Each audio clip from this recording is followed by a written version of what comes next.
إياك نعبد وإياك نستعين اهدنا الصراط المستقيم صراط الذين أنعمت عليهم غير المغضوب عليهم ولا الضالين.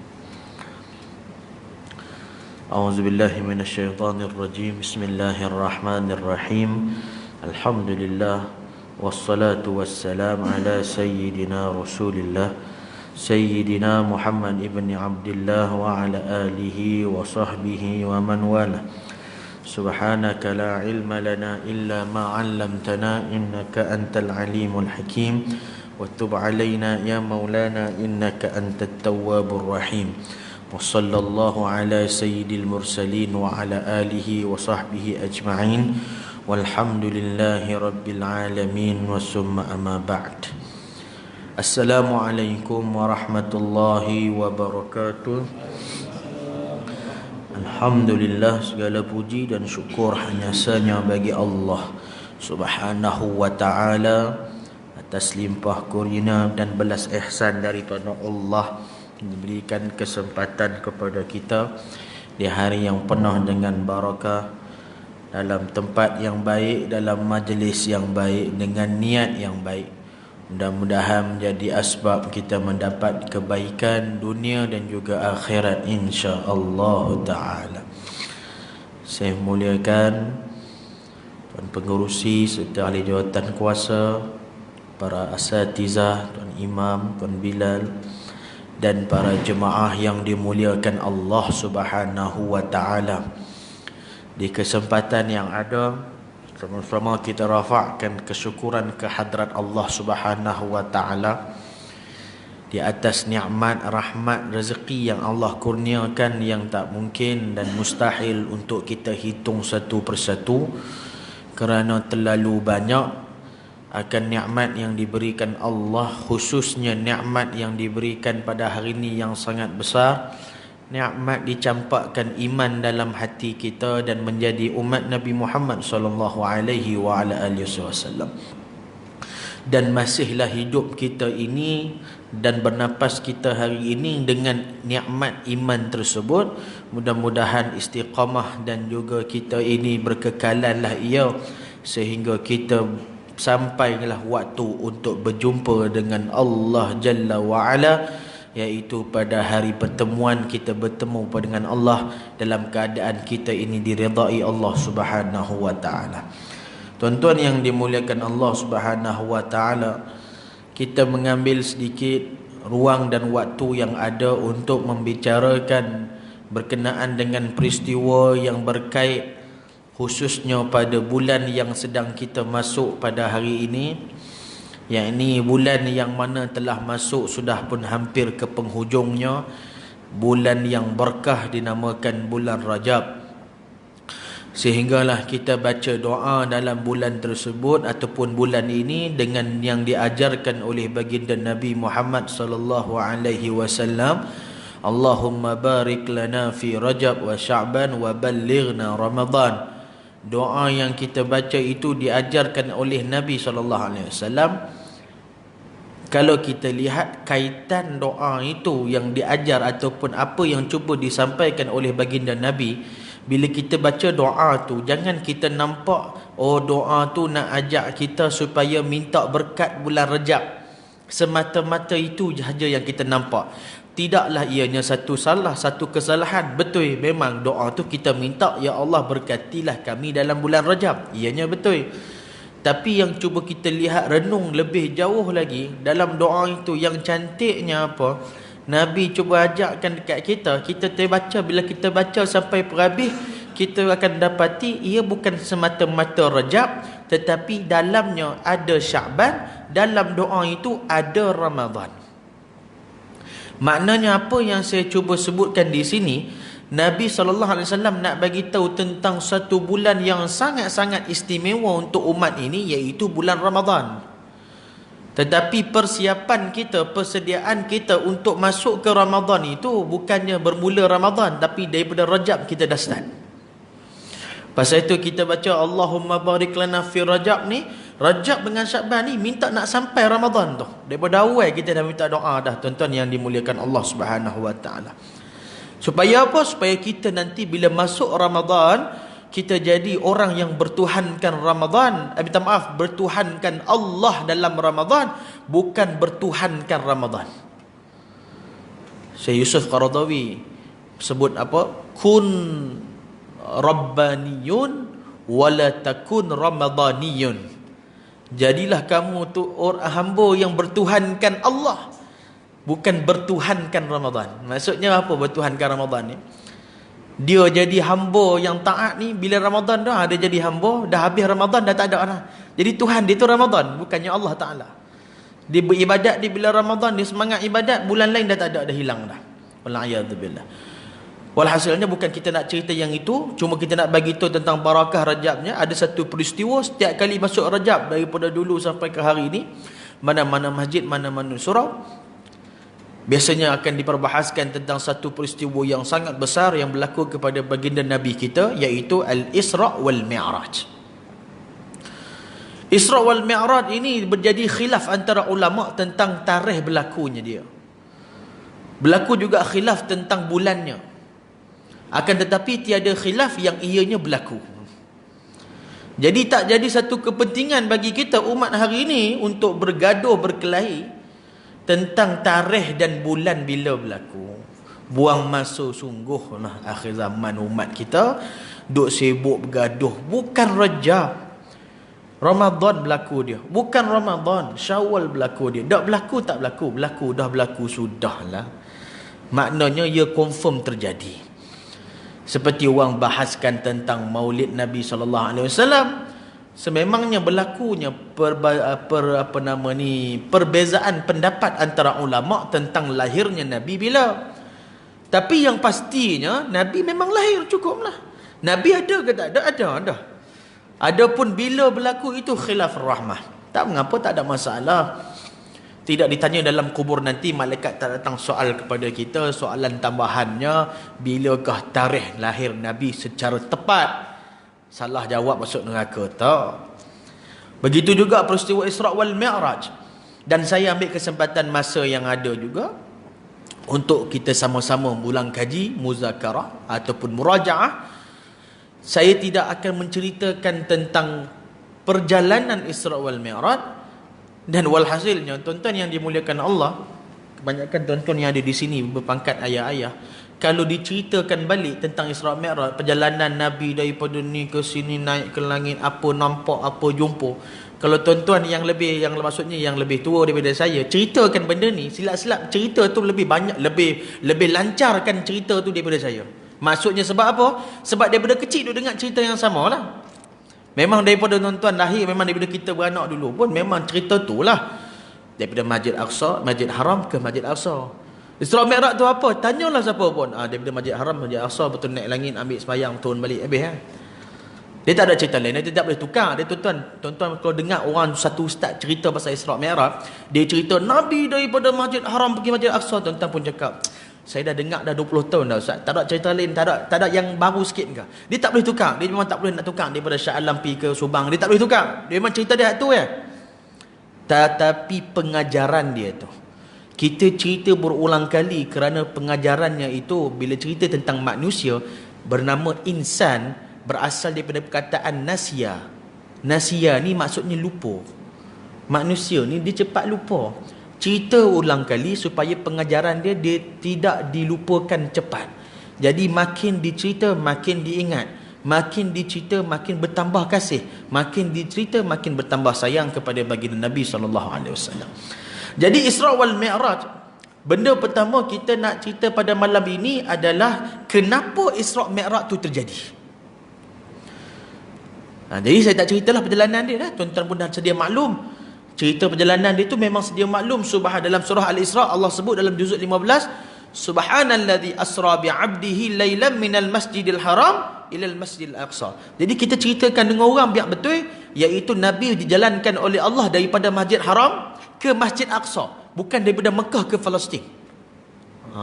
Dia supaya tak nampak macam jalan-jalan sangat. Tak nampak cerita dia tu macam Nabi daripada Mekah pergi Palestin. Kita ceritakan Nabi dijalankan Allah daripada Masjid Haram ke Masjid Aqsa, kerana itu yang Allah sebut dalam Al-Quran. Sama lah Ustaz, Masjid Haram kat Mekah, Masjid Aqsa dekat Palestin. Ya, kalau ikutkan logiknya samalah, sebab Masjidil Haram tu ada di Mekah, Masjid Aqsa tu ada di Palestin. Sekejap lagi saya akan cerita apa berbeza dia kita sebut Masjid Haram dengan kita sebut Mekah di sini. Baik. Pertama, objektif dia adalah kenapa Isra' Mi'raj tu terjadi. Yang perlu kita faham dan perlu kita kenang dan perlu kita faham cerita yang sebenarnya adalah antara sebab utama terjadinya Isra' Mi'raj, ia merupakan satu surat jemputan istimewa, bukan surat, satu jemputan istimewa daripada Allah kepada baginda Rasulullah sallallahu alaihi wasallam. Jemputan yang istimewa. Kenapa kita sebut jemputan yang istimewa? Setiap para nabi itu ada keistimewaan dia. Itu tidak dinafikan. Setiap para nabi dan rasul ada istimewa. Nabi Musa ada istimewa dia, Nabi Nuh ada istimewa dia, Nabi Ibrahim ada istimewa dia. Tapi tidak ada satu orang nabi pun yang mendapat keistimewaan seperti mana dapat kepada Nabi kita Muhammad sallallahu alaihi wasallam. Dulu kita pernah sebut macam ni, ada satu tempat, sallallahu alaihi Sayyidina Muhammad. Saya pernah sebut satu tempat macam ni. Lalu dia sebutkan apa? Dia kata tak boleh kita sebut macam tu. Dia kata seakan-akan kita membezakan para nabi. Jadi ada yang berhujah sedemikian. Dia kata dalam ayat Al-Quran kita baca tau, dalam tahlil pun kadang-kadang kita baca. Dalam ayat terakhir suratul Baqarah disebutkan apa? La nufarriqu baina ahadim mir rusulih. Tidak boleh kita nufarriqu baina ahadin. Tak boleh kita membeza-bezakan antara nabi dan rasul. Jadi betul, tak boleh membeza-bezakan antara nabi dan rasul. Tapi kat sini macam kita nak beza-bezakannya, kita kata Nabi Muhammad lebih nabi lain, macam mana? Tengok pada tafsir ayat Al-Quran, pada tafsir dalam ayat tersebut, la nufarriqu baina ahadin min rusulih ay fi imanihim. Ulama tafsir sebut ay fi imanihim, iaitu tidak boleh membeza-bezakan para nabi pada bab keimanan kepada mereka. Maksudnya pada bab keimanan, dengan nabi ni kita beriman, nabi ni tak beriman. Dengan nabi ni kita iman dia nabi, dengan nabi kita tolak. Macam mana Kristian lah, Nabi Isa dia terima, Nabi Muhammad dia tolak. Yang tu. Kalau dalam bab kasih sayang, kita umat Nabi Muhammad dah semestinya kita sayang Nabi Muhammad lebih daripada nabi lain. Tak ada masalah. Supaya orang poligami lah. Cerita poligami ni, dia tak boleh cerita poligami sangat. Sebab kita cerita poligami tu kena poligami dulu baru boleh cerita poligami. Dia berasa tak apa nak kemah orang tak poligami, cerita pasal poligami. Tapi tak apalah, sekadar orang kata hukum. Baik. Orang kata poligami ni kita kena adil hukum dia. Tuan-tuan yang dimuliakan Allah Ta'ala, adil tu macam mana nak cerita adil tu? Adil tu pada bab nafkah, pada bab pengurusan, pada bab menguruskan rumah tangga, pada bab kasih sayang, kena bagi kasih sayang semua. Tapi bab adil sama rata tu tak boleh tuan-tuan nak tentukan, sebab ia berkaitan dengan hati. Maksud saya macam ni, tuan-tuan tak boleh kata saya punya sayang dekat isteri pertama tu 50%, isteri yang kedua tu 30%. Dia tak boleh. Dia bab sayang ni dia memang tak boleh nak balance, sebab dia berkaitan dengan hati, yang itu memang dia automatik. Dia adalah satu benda yang natural, semula jadi. Sama tuan-tuan ada anak, ada 3 orang anak, mesti ada seorang anak yang tuan-tuan ada perasaan cenderung sayang lebih dekat dia. Tapi tidak bermakna menafikan kasih sayang pada anak-anak yang lain. Sebab hati tak boleh nak kontrol. Semua sayang, tapi hak ni sayang lebih. Dan hak sayang lebih tu buat perangai biasa. Hak sayang lebih tu yang biasa buat perangai kat mak pak tu. Hak tak ni sangat. Pasal sayang terlebih sangat, buat perangai macam-macam. Baik tuan-tuan. Jadi dalam bab kita cinta kat Nabi Muhammad ni, nak bagi tahu Isra' Mi'raj ni tak dapat dekat nabi-nabi yang lain, tapi dapat kepada Nabi Muhammad sallallahu alaihi wasallam. Nabi lain semua tak dapat. Itu yang kita sebutkan, ianya adalah satu jemputan istimewa daripada Allah kepada baginda Nabi sallallahu alaihi wasallam. Kita lihat dulu situasi macam mana kita nak kaitkan ianya adalah jemputan. Nanti ada pula yang kata, tapi Ustaz, memang Isra' Mi'raj tu memang nak terjadi pun sebab Allah nak bagi kewajipan sembahyang. Ya, betul lah, memang Allah nak bagi kewajipan sembahyang. Sebab tu kita sebut tadi salah satu sebab, bukan kita sebut satu-satunya sebab. Kita lihat kepada peristiwa sebelum Isra' wal Mi'raj. Berlaku beberapa perkara yang menyebabkan Nabi sebagai satu orang manusia, kita sebut siap-siap, Nabi sebagai satu orang manusia bermakna Nabi bukan malaikat. Nabi bukan malaikat, Nabi bukan jin, Nabi manusia. Bermakna bila Nabi manusia, Nabi akan ada perasaan-perasaan seperti kita. Sebab tu dalam Al-Quran disebut, qul innama ana basyarum mithlukum yuha ilai. Dalam surah Kahfi Allah sebut, Nabi kata apa? Aku ini ana basyarum mithlukum. Aku sama je macam manusia seperti kamu. Dalam konteks apa ni? Dalam konteks maksudnya penciptaan aku ni seperti seorang manusia. Diciptakan Allah aku ini sebagai seorang manusia, bukan sebagai malaikat. Akan tetapi Basyarun Muhammadun basyarun la kal basyari bal huwa kal yaqut bainal hajari. Tapi Nabi Muhammad itu, ya, Muhammad itu adalah manusia, tapi bukan seperti manusia yang lain. Ia seperti permata yang ada di celahan batu. Ingat, Nabi Muhammad tu memang manusia, tapi tak sama macam kita. Nabi Muhammad itu Nabi, seorang manusia yang dimuliakan Allah Subhanahu Wa Taala. Berlaku beberapa situasi, berlaku beberapa perkara yang sangat-sangat berat, yang menyebabkan Nabi diuji dengan ujian yang sangat-sangat berat, yang membebankan baginda Nabi SAW. Sunnah dalam kehidupan manusia, sunnah dalam kehidupan kita ini, apabila seseorang itu diduga dengan sesuatu ujian yang berat, diduga dengan sesuatu perkara yang sangat-sangat membebankan, apabila perkara itu dihadapi dengan redha, perkara itu dihadapi dengan pasrah, maka pasti dia akan diredai oleh Allah dan diberikan anugerah buatnya. Hari ini musibah apa yang kita nak? Hari ini orang sebut pasal musibah. Oh, hari ini musibah. Musibah apa? Duit hilang. Hari ini musibah apa? Musibah bankrupt. Hari ini musibah apa? Ekonomi jatuh. Hari ini musibah apa? Terkena penyakit. Musibah yang paling besar hari ini adalah musibatu fiddin. Musibah agama. Anak muda tak semayang. Anak muda tak tutup aurat. Orang dah tak suka datang masjid. Orang dah tak suka dekat dengan agama Allah. Itulah musibah hari ini. Masaibu fiddin. Musibah dalam agama. Inilah musibah. Hari ni bila mana orang semayang, orang dah tak semayang, itu musibah yang paling besar dalam hidup kita. Ataupun ada yang semayang tapi di luar waktu, tak semayang dalam waktu. Itulah musibah dalam agama. Itulah musibah paling besar dalam dunia hari ini. Bukan musibah yang kita kata nampak tadi tu. Ya, musibah. Itu musibah yang tak kekal, tuan-tuan. Tak ada musibah yang kekal. Ada orang kena musibah, dia kena sakit, dia tanggung sakit dia. Allah, berat. Kita nampak ia musibah. Tapi musibah tu akan hilang satu hari nanti. Bila dia meninggal, musibah pun hilang. Habis. Seseorang yang diuji dengan kemiskinan, musibah, miskin. Sampai satu hari bila dia meninggal, miskin tu pun hilang. Habis. Tak ada musibah yang kekal. Tapi musibah yang berlaku dalam agama, maka ia akan memberi kesan besar pada masa akan datang. Tuan-tuan yang dimuliakan Allah Subhanahu Wa Taala. Jadi seseorang yang mana terima dengan pasrah dan redha, Allah akan beri anugerah. Maka musibah, siapa yang rasa musibah dia terima paling hebat dalam dunia ni? Tak ada siapa yang boleh challenge musibah seperti mana yang diterima oleh Nabi SAW. Ujian yang diterima oleh Nabi, ia lebih besar, bahkan tiada yang lebih besar daripada ujian yang diterima oleh baginda Rasul. Apa musibah dia? Nabi diberikan ujian oleh Allah. Nabi pergi berdakwah, orang tak mau terima. Nabi pergi berdakwah, orang tak mau dengar. Nabi ketika itu pula yang mana jadi kekuatan sayap kanan dan sayap kiri, bahasa dia. Maksudnya tongkat kanan, tongkat kiri, backup kuat kiri kanan. Allah ambil, meninggal. Abu Talib, pakcik Nabi, meninggal. Isteri kesayangan Nabi Sayyidatina Khadijah meninggal. Dah lah kena ujian waktu tu. Orang kata waktu tengah susah betul tu. Di pulau pula, diboikot pula oleh penduduk Mekah. Dia bukan boikot pulau macam kita hari ni, orang pulau-pulau gitu. Dia bukan pulau-pulau biasa-biasa kecil-kecil je, tuan-tuan. Setakat orang Surau An-Nur ni, pulau dia contohlah, pulau dia tak mau cakap dengan dia, tak mau sembang dengan dia, tak ada masalah. Dia pergi sembahyang surau lain, habis selesai masalah dia. Kalau satu surau kat Shah Alam tak mau dekat dia, pergi semayang dekat daerah lain. Dah satu Selangor tak mau dia, semayang negeri lain.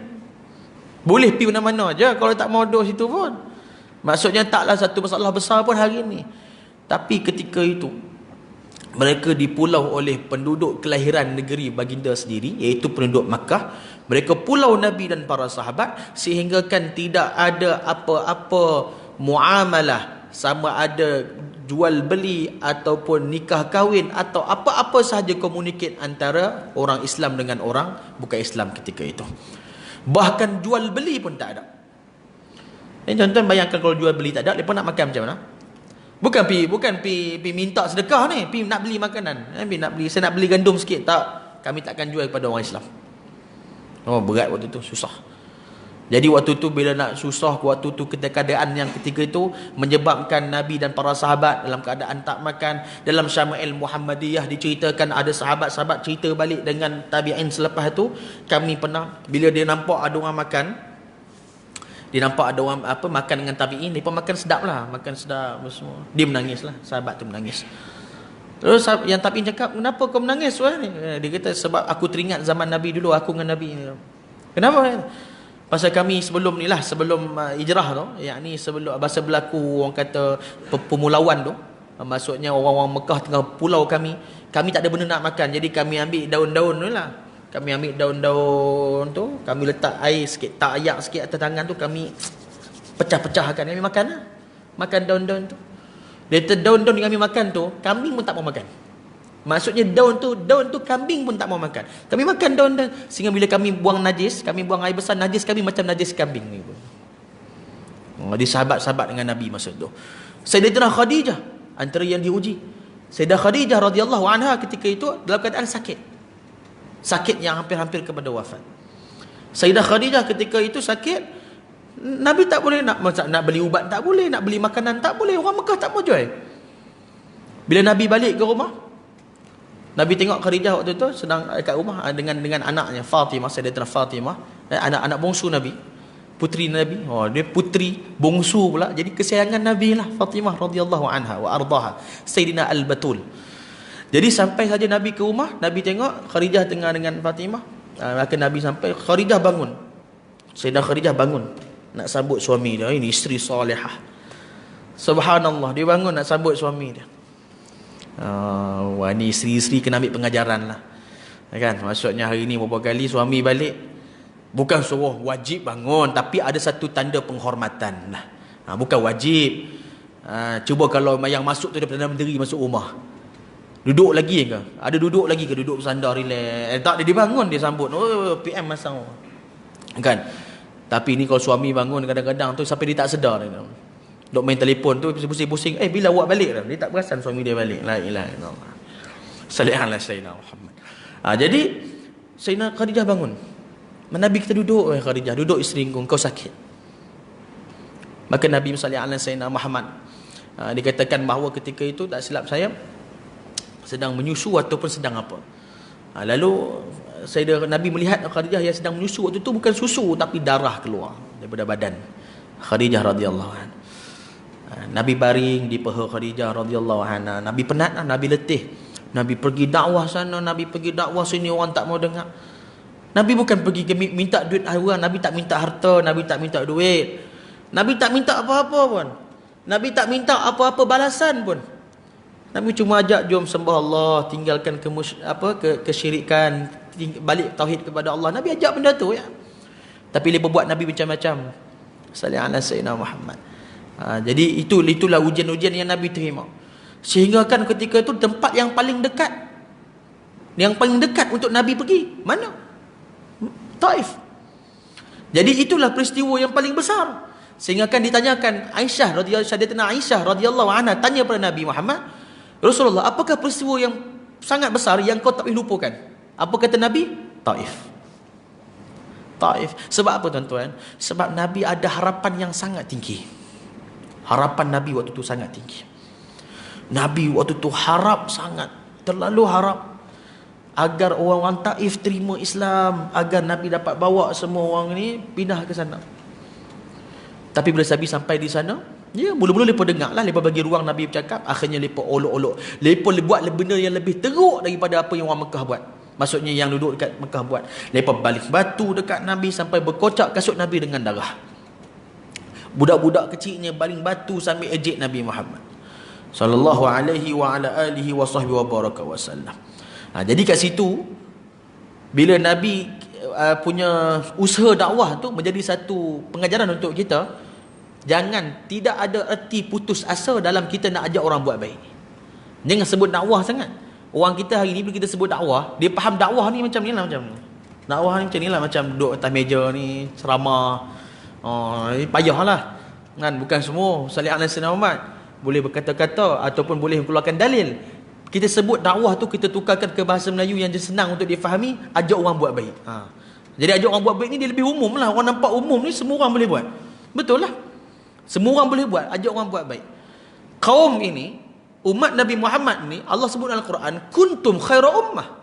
Kamu ni sebaik-baik umat, ukhrijat linnas, yang dikeluarkan daripada kelompok manusia. Kita ni sebaik-baik umat yang dikeluarkan daripada kelompok manusia. Daripada zaman Nabi Adam, kita yang paling terbaik. Tapi sebab apa? Bukan sebab kita hari ni boleh buat masjid besar. Bukan sebab kita hari ni boleh berkhutbah cara lantang atas mimbar. Bukan. Bukan kita sebab kita ada ramai ustaz-ustaz yang ceramah suara lantang. Bukan. Tapi kita menjadi umat yang terbaik. Kuntum khaira ummah ukhrijat linnas ta'muruna bil ma'ruf wa tanhauna 'anil munkar. Bila mana kamu ajak orang buat baik, kamu cegah orang kepada kemungkaran, cegah orang daripada kemungkaran, kamu adalah sebaik-baik umat. Kata Allah Subhanahu wa taala. Maka itulah jadi kita punya kekuatan dalam kita ajak orang buat baik. Hari ini kita ajak orang buat baik, mungkin dia tak mau mai. Hari ini kita ajak dia, kita mau. Tuan-tuan, ni saya cerita sungguh masa saya ikut jemaah. Masa saya ngaji dululah. Saya ikut satu jemaah, jemaah tabligh. Masa zaman saya belajar tu, saya mengaji tahfiz kat tabligh dulu dekat Kedah. Jadi saya ada follow satu orang ni, satu jemaah tu masa tu. Yang ni kisah lah, ini bukan cerita hadis ni saya cerita ni, maksudnya pengalaman lah. Masa tu saya jumpa satu orang ni, ada satu brother ni, abang ni. Saya tengok dia lah duk rajin, dia lah duk bawa makanan, dia lah duk khidmat dapur semua. Duk sembang-sembang dengan dia apa semua. Dia cerita dia, subhanallah, cerita dia ni dahsyat. Pengalaman cerita dia tu yang sampai lah saya ingat. Dia ni dulu memang bukan orang masjid. Bukan orang masjid tak apa, semayang pun tak mau. Maksudnya memang kat rumah pun tak semayang. Dia kata ada seorang jiran dia ni, jiran dia ni tabligh lah. Selalu ajak dia pergi masjid. Keluar rumah nak pergi masjid 5 waktu tu. Kalau subuh dah lah aku tak perasan. Kalau jiran dia nak keluar daripada rumah nak pergi masjid ni, kebetulan dia ada kat depan rumah, mesti akan tegur. Assalamualaikum, jom pergi masjid sekali. Dia macam tu lah, hari-hari. Yang kawan ni pun, tak apalah, pergi dulu. Zagi asak, dia keluar, ada lagi kawan ni duduk kat depan rumah tu. Dia tegur lagi, Assalamualaikum, jomlah pergi masjid. Dia buat benda yang sama. Sampai yang kawan ni dah menyampah dah. Bila dah menyampah, dia kata macam mana? Dia kata, boleh tak kau nak pipi je?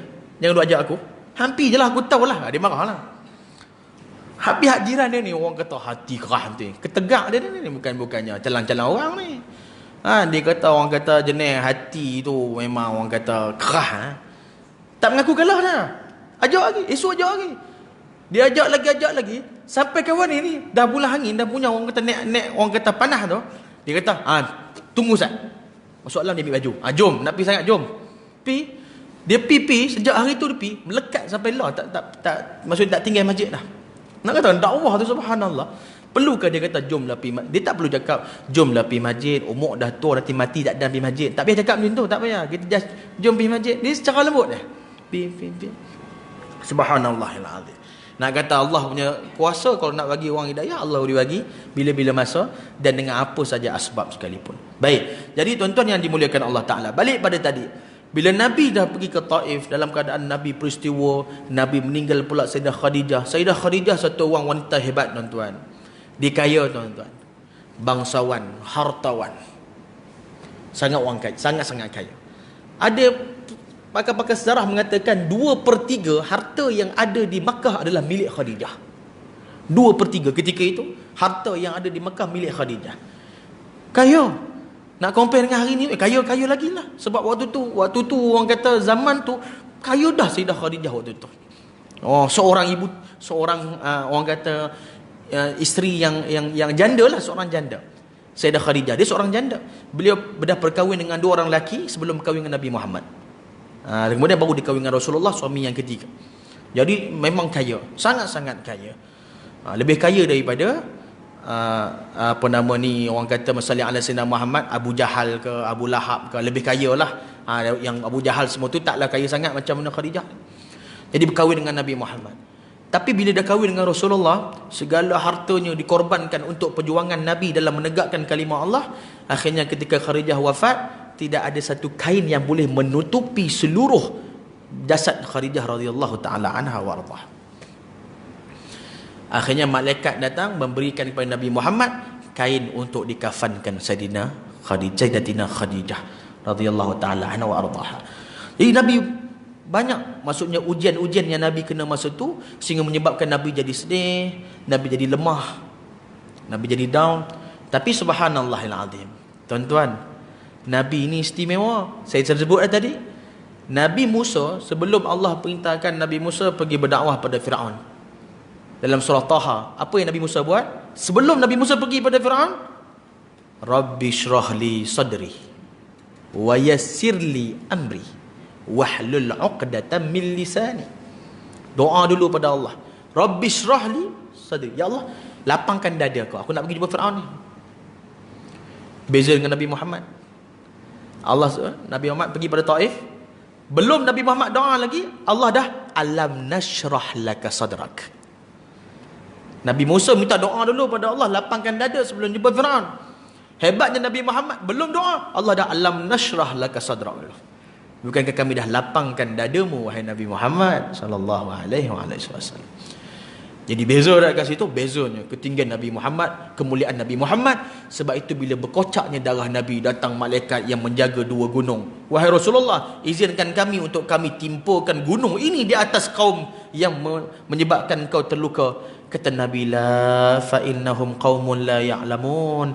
Mereka itu kaum yang tidak mengetahui. Nabi doa lagi, Nabi siap doa lagi pada Allah agar mereka itu diberikan hidayah, akan lahir daripada keturunan mereka itu sekian. Maka bila Nabi menerima banyak sangat ujian-ujian sedemikian, ringkasnya cerita, maka datanglah satu jemputan daripada Allah kepada Nabi Muhammad dalam peristiwa Isra wal Mi'raj. Tentang Isra Allah ceritakan dalam surah Isra, tentang Mi'raj Allah ceritakan dalam surah An-Najm, wan najmi idza hawa ma dhalla sahibukum wa ma ghawa. Dalam surah An-Najm Allah cerita tentang peristiwa Mi'raj. Isra, Masjid Aqsa ke Masjid Haram ke Masjid Aqsa, Masjid Batu naik ke langit atas sebelah Sidratul Muntaha dipanggil Mi'raj. Cerita dia tuan-tuan yang dimuliakan Allah Subhanahu wa taala, jelas macam daripada awal sampai Nabi naik jumpa Nabi apa semua tu, itu semua sedia maklum. Lalu bila mana Allah menjemput Nabi dalam peristiwa Isra wal Mi'raj itu, tuan-tuan yang dimuliakan Allah Subhanahu wa taala, benda pertama sekali kita nak sebut ataupun kita nak ambil pengajarannya, Nabi ini mempunyai kedudukan yang istimewa sehingga Allah menggembirakan Nabi dengan perjalanan tersebut. Bukan pada ketika Nabi itu saja, ketika Nabi kecil. Saya bukan boleh cerita dengan tuan-tuan satu kisah, satu riwayat. Riwayat ni yang mungkin tak ramai orang riwayatkan, tak banyak orang riwayatkan. Tapi bila mana saya mendapat, bukan saya dapat lah, bila mana saya mendengar kisah ini daripada guru kami, dan bila kita tengok memang ada dalam riwayat, Nabi masa kecil pun dah dimuliakan Allah SWT. Maksudnya sejak Nabi lahir lagi telah dimuliakan Allah Ta'ala. Bapa saudara Nabi, Sayyidina Abbas bin Abdul Muttalib, ataupun Sayyidina Abbas, ditanyakan pada Sayyidina Abbas, wahai Abbas, pakcik lah, wahai Ammi. Pakcik Nabi tanya pada pakcik dia, kenapa kau masuk Islam? Maksudnya apa yang menyebabkan kau masuk Islam? Aku telah mengetahui kenabianmu bahkan sebelum kau isyiharkan kau adalah Nabi, sebelum kau dapat wahyu lagi, sejak kau kecil lagi. Lalu Nabi kata, bagaimana kau tahu? Apa yang menyebabkan kau kata kau tahu? Apa kata Sayyidina Abbas? Masa kecil dulu aku pernah lihat kau duduk sorang-sorang, kau menangis. Nabi kecil-kecil Nabi menangis, yatim piatu, tak ada mak, tak ada ayah waktu tu. Nabi menangis sorang-sorang. Kemudian aku melihat engkau memandang ke langit. Kemudian aku melihat engkau menunjukkan jari engkau di langit. Sayyidina Abbas kata, aku nampak engkau macam sedang berbual dan sedang bercakap-cakap dengan langit, sedang seakan-akan kau sedang menunjukkan jari waktu malam. Lalu Sayyidina Abbas kata, aku pelik, aku pun keluar rumah dan aku memandang ke arah, dan aku melihat rupa-rupanya kau tengah bercakap dengan bulan rupanya. Dan subhanallah, ketika mana kau menunjuk ke kanan, bulan ke kanan, kau tunjuk tangan kau ke kiri, bulan ke kiri, bulan seakan-akan sedang bermain-main dengan kau. Lalu apa kata Nabi? Nabi tersenyum dan Nabi mengatakan, wahai pakcikku, ketika itu aku tengah sedih, lalu bulan meminta izin kepada Allah untuk menggembirakan aku. Itulah darjat dan juga kedudukan Nabi kita SAW di sisi Allah Subhanahu Wa Taala. Itulah Isra wal Mi'raj. Allah tunjukkan segala-galanya pada Nabi dan dalam peristiwa Isra wal Mi'raj. Lalu mungkin ada yang mengatakan hari ini orang liberal menolak benda tu, dia kata ini tak masuk akal. Sebab Nabi jalan daripada ni Mekah waktu tu kan makan masa lah banyak hari nak berada Mekah nak pergi ke Palestin waktu tu. Ayat itu kalau kita faham secara hakikatnya, subhanalladzi asra bi 'abdihi. Maha suci Allah yang menjalankan hamba-Nya. Sudahlah. Maksudnya Allah yang jalankan Nabi Muhammad. Bila Allah jalankan Nabi Muhammad, bukan Nabi Muhammad menggunakan kudratnya untuk pergi ke Palestin. Bukan Nabi Muhammad menggunakan kudratnya untuk naik ke langit, tapi Allah yang menggerakkan. Bila Allah yang menggerakkan, semua benda tidak ada yang mustahil. Sebab tu asra bi 'abdihi, Allah yang menjalankan dengan hamba-Nya. Bila kita sebut ayat tu, jadi kita jelas, bukan Nabi Muhammad jalan sendiri, Allah jalankan. Tuan-tuan percaya ke ada seekor kucing tuan-tuan, daripada Malaysia, daripada Shah Alam sampai Mekah. Kucing. Macam mana dia berjalan? Kucing daripada sini sampai Mekah. Tuan-tuan, dia tak berjalan tuan-tuan. Dia ikut tuan dia bawa. Tuan dia bawa naik flight, tuan dia bawa turun ke airport, tuan dia yang turunkan di Mekah. Faham maksud saya Maksud saya bukannya dia pergi sendiri, tapi tuan dia bawa dia.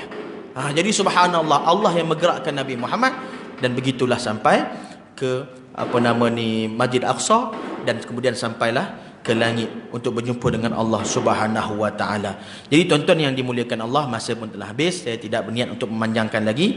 Cumanya di kesimpulan dia, di akhirnya, mudah-mudahan kita ambil manfaat dia. Tujuan kita cerita tadi tu adalah kerana apa? Kerana kita nak dalam kita beriman dengan Nabi, selitkan sekali dengan pengagungan kepada Nabi. Salah dan tersangat salah bagi mereka yang mengatakan kita hari ini beriman dengan Nabi, cukup dengan kita iman dengan Nabi, maksudnya ikut Nabi, follow Nabi, tapi tidak ada satu pengagungan kepada Nabi. Kerana apa? Kerana iman dengan Nabi mesti disertakan dengan pengagungan kepada Nabi. Itu mesti kena ada. Bukti dia, zaman Nabi ada satu orang bernama Dhul Khuwaisirah. Dia ni janggut dia tak pernah basah daripada wuduk, lidah dia tak pernah basah daripada zikir. Dia tu semayang jaga. Tapi satu hari dia masuk majlis Nabi, Nabi kata, aku lihat ada tamparan syaitan di wajahnya. Kerana apa? Masa dia masuk dalam majlis Nabi, dia merasakan dia yang paling terbaik dalam majlis tu, sedangkan dalam majlis tu ada Nabi. Maksudnya apa? Dia beriman dengan Nabi, tapi dia tak rasa Nabi apa-apa. Dia tak rasa peanggungan, kemuliaan apa-apa dekat Nabi. Jadi bila mana dia, ringkas cerita, dia panjang lagi, bila mana dia habis mayang, dia pergi daripada masjid waktu tu, Nabi kata akan lahir daripada sulbi dia, daripada keturunan dia yang menyesatkan umat Nabi Muhammad. Iaitu apa? Mereka yang baca Quran sebiji seperti Al-Quran diturunkan. Dia baca Quran tu, maksudnya keturunan dia tu baca Quran sedap, tepat, tajwid, semua bagus, tapi tak lepas pun daripada tenggorokannya. Maksudnya hati dia kosong. Baca Quran tapi tak beramal. Baca Quran tapi hati tu kosong daripada menghayati ayat-ayat Al-Quranul Karim. Sebab itulah kita kisahkan cerita-cerita tadi tu, supaya dalam kita beriman dengan Nabi, datangkan sekali pengagungan kepada Nabi Muhammad SAW. Jangan beriman dengan Nabi tu sekadar kita kata iman saja. Tak. Maka ayat yang perlu kita ingat sebagai penutup, fallazina amanu bihi, mereka yang beriman dengan Nabi Muhammad, wa'azzaruhu, muliakan Nabi Muhammad, wa nasaruhu, dan bantu Nabi Muhammad, maksudnya pertahankan Nabi Muhammad, wattaba'un nural ladzi unzila ma'hu, dan ikutlah apa yang dibawa oleh Nabi Muhammad. 4 Allah sebut. Pertama sekali iman, kemudian muliakan Nabi Muhammad, ketiga bantu agama Nabi Muhammad, yang keempat ikut agama Nabi Muhammad. Kalau beriman saja tanpa ada memuliakan Nabi Muhammad, maka kita tidak akan masuk dalam golongan yang berjaya. Mudah-mudahan Allah Ta'ala memberkati kita dunia akhirat, insya-Allah. Amin ya rabbal alamin ya arhamar rahimin, fardid humumal muslimin, amin ya rabbal alamin. Setakat itu sahaja, mohon ampun dan maaf kalau ada terkasar bahasa, tersalah bicara, terkurang adab, terkurang sopan. Wabillahi taufik. Wassalamualaikum warahmatullahi wabarakatuh.